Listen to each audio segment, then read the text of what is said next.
அஸ்ஸலாமு அலைக்கும் வரஹ்மத்துல்லாஹி வபரகாத்துஹு. தினமும் ஒரு ஹதீஸ்.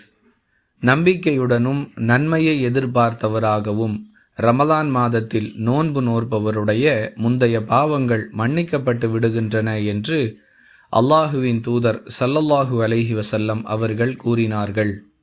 அறிவிப்பவர் அபு ஹுரைரா ரலியல்லாஹு அன்ஹு. நூல் புகாரி, ஹதீஸ் எண் 1901.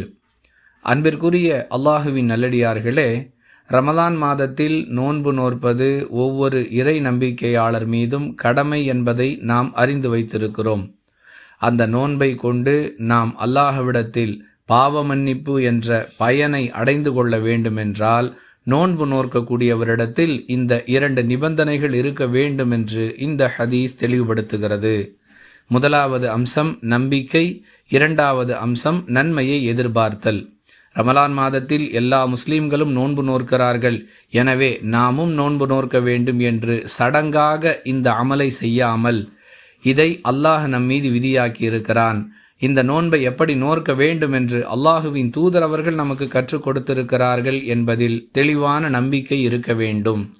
இந்த நோன்பின் மூலம் இறைவனிடத்தில் நமக்கு நிச்சயம் பயன் கிடைக்கும் என்ற எதிர்பார்ப்பும் இருக்க வேண்டும் என்பதே அந்த 2 நிபந்தனைகள். புரிந்து நடந்து கொள்வோம். வாஹிரு தஅவானா அனில் ஹம்துலில்லாஹி ரப்பில் ஆலமீன். அஸ்ஸலாமு அலைக்கும் வரஹ்மத்துல்லாஹி வபரகாத்துஹு.